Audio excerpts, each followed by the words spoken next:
Grabe ka talaga. Hag na lang, hag na lang. Baliw ka. Hag na lang, hag na lang, hag na lang. Safe siya. Tumawa sa amin.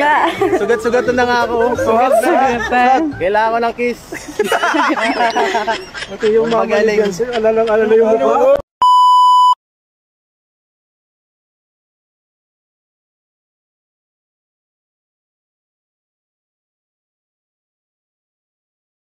Mga Kalingap, mag-action tayo sa video ni Kalingap DJ. Wow! It's is weaving na guys. Tuloy na yata ang part 94. Excited na ba kayo? Ako excited na. Miss na natin sila lahat. Miss na natin si YP at si Habi. Kikiligin na naman tayo nito sigurado. Pero bago dyan tayo mag-upisa, huwag natin kalimutan i-subscribe ang aking channel, Jasmine 05 channel. Kung hindi ka pa nakasubscribe, please subscribe and don't forget to hit the notification bell para updated ka sa aking mga video na ina-upload mga kalip. At huwag nating pagsawaan pasalamatan ang ating ama ng Kalingap, Bal Santos Matubang, Ate Ida Vlog, Kalingap Rab, Kalingap Ido, Jack Tapia Matubang, charity vlogger sa buong mundo na tumutulong sa ating kababayang mahirap. At nandiyan din po ang K-Boys Directors at mga kasama naming directors sa KSSG. Supportaran natin mga Kalingap. At ito lang ang aking sasabihin, panoorin na mabuti ang video para alam nyo talaga ang nilaman nito bago mag-komento mga Kalingap.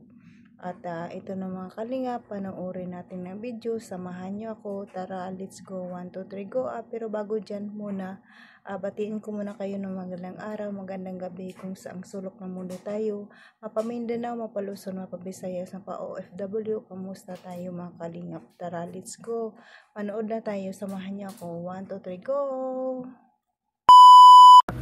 Hinihintay niyo po na matagal yung itlog. Sobrang tagal na po kasi nga po marami ding time na hindi pa po pwede po siya due to some reason. Napaka-valid naman po ng risk.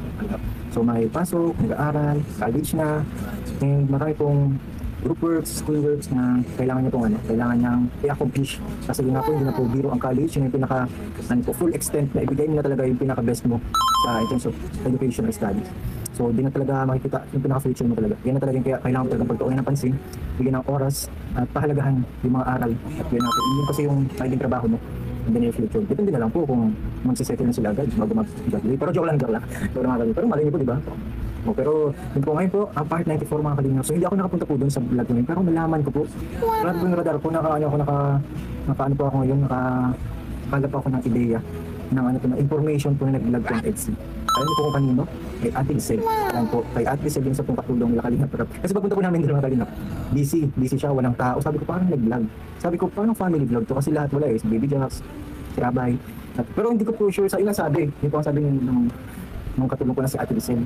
So nag-EDSI daw po mga Kalingap. Wala din po yung mga cameraman, sila Ryan, mga nandun na tao, wala po mga Kalingap. So yung sabihin, ako po, kutob ko, matuloy na, part 94. So yun po sa mga naghihintay, ito na po guys, your wish ay nag-rank na po mga Kalingap. Yung paghihintay nyo, ito na, diba? Great things happens to those who patiently wait, guys. So sa mga gragang paghihintay, ito na po ang inaabangan ng mga Kalingap. Nakakatuwa kasi yung EDSI na supporters, talagang talagang tutok lang talaga sila, sa pinaka-goal lang talaga. Yung pinapansin ko sa kanya, kaya po dapat sa mga supporters ng EDSI, sa mga nagmamahal sa EDSI, dapat behave lang, dapat tuloy-tuloy lang yung pagmamarathon, yung pinaka-goal, tuloy-tuloy po, less toxic, lalo sa mga issue po ngayon. Alam po, sobrang dami ng issue. Alam ko pong hindi pinawala yung issue na regular yan, common yan, pero maiwasan po natin yun kapag iniwasan po natin yun. So kapag sa Facebook, kapag nabasa po kayo, napapanood na reels, or mga something na ikakabash po nila, huwag na po yung basahin, huwag na po panoorin. Especially kung nasa edad po kayo na 60s pataas. So syempre meron na po yung mga maintenance at iba pa. So syempre kakabahan sila, kasarang bigay, etc. ma-stress, hanggang sa lumala yung sakit nila. Yun po yung po natin, hindi iwasan po natin na maapektuhan po yung mga viewers na na may edad na. So din naman po sa mga nagpapalaganap ng mga issues, po konsiderasyon ng mga Kalingap sa kanila, na kapag po nakita nyo na po sila, hide nyo na, i-report nyo na para hindi na po makapag-spread ng negativities inside Kalingap. Kasi po yung nangyayari dito po. Pero alam ko may tiwala po ako sa inyo po. Kaya nga po, napili pong pagpatuloy ang EDSI in Sunday kasi nga po, ay behave lang, less toxicity. Huwag masyadong expose, huwag masyadong nakikita social media. Dapat may pa din, may panabik na moment pag dapat sinabi, ay, EDSI, nimiss ko sila, sobrang nimiss ko sila, hindi ko sila nakita for almost a month, for almost 3 weeks, ganun. Dapat may ganun pa rin, panabik na feelings. And ganun sa parang dito po ganun. Dito sila masyadong na-expose Yan. Para po yung content creator, hindi ko nawalan ng para ano po sila, gawan ko ng content or vlog para po sa inyo po. Para din lang po yung sa inyo mga kalingap, hindi na lang po yung para sa amin, kundi para po yung sa inyo mga kalingap. Siyempre ano po doon na effects nito Kapag okay, di okay din sa viewers. Kapag hindi naman okay, yun.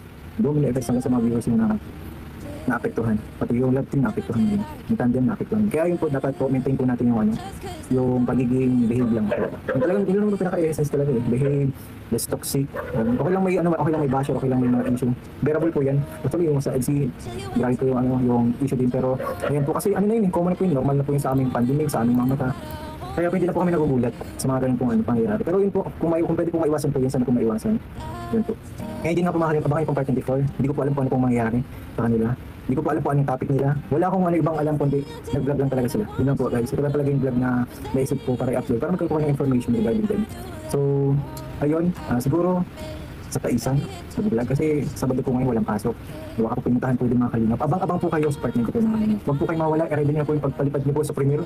I guess ipipromote po yan kasi love team tandem. So abang-abang po tayo mga kalingap. And Hong Kong travel, abang-abang din po mga ano pong update po about dyan. Ayan mga kalingap, ang update natin sa EDC, no. EDC is weaving na. Baka nag-shoot sila kanina. Yun ang bulong ni Kalingap GG, no. Sana tuloy, sana maging totoo. Baka naman totoo. Sigurado dyan yung mga kalingap, kikiligin na naman tayo ng husto nito. Sa sobrang tagal hindi sila nagkita at hindi natin sila nakikita, kaya miss na miss nila ang isa't isa at miss na rin natin sila, no. Grabe, nakakamiss talaga ang EDC pag hindi natin nakikita. Iba talaga ang ano ng EDC, nakakabaliw. Nakaka-homesick pag walang ang EDC. Matagal-tagal din guys walang EDC, no? Mga 1 buwan. Hamak mo na walang EDC sa loob ng 1 buwan. Hindi kumpleto ang araw. Pero kung natuloy sila, talagang kumpleto ang araw natin mga kalingap. At talagang mapupuno, mabubusog na naman ang ating mata at ang ating isipan. No more stress na naman, no. Mawawala na naman sa EDC. Talagang nakakamiss talaga ang EDC. Sana patuloy pa nating susuportaran ang EDC at panoorin ang mga video ni Kalingap Rab. I-marathon natin ang channel ni Kalingap Ido, ni Kuya Bal, para tuloy-tuloy lang ang kilig sa EDC, no. Suportaran natin sila lahat mga kalingap.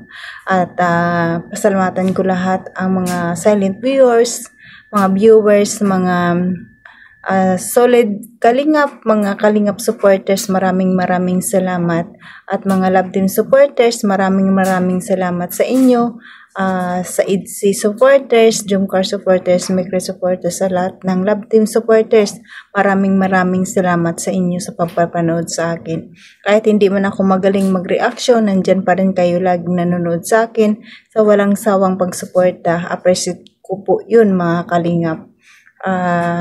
Malaking papasalamat ko, appreciate ko lahat yun.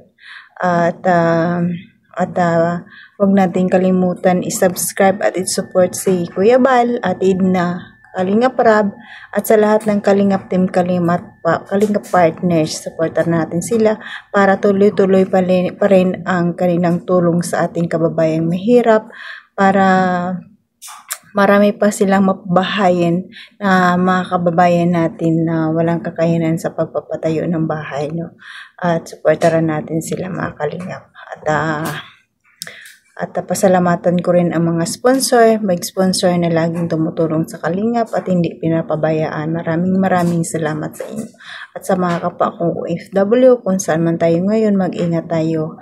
At enjoy your life kahit na minsan malungkot tayo, pero laban lang tayo sa buhay natin dito sa ibang bansa. Ay napakahirap naman talaga, oo, no? Pero laban lang, kakayanan natin mga kababayan ko. Hanggang dito na lang mga kalingap. God bless sa inyo and God bless always. God bless mga kalingap. Bye bye.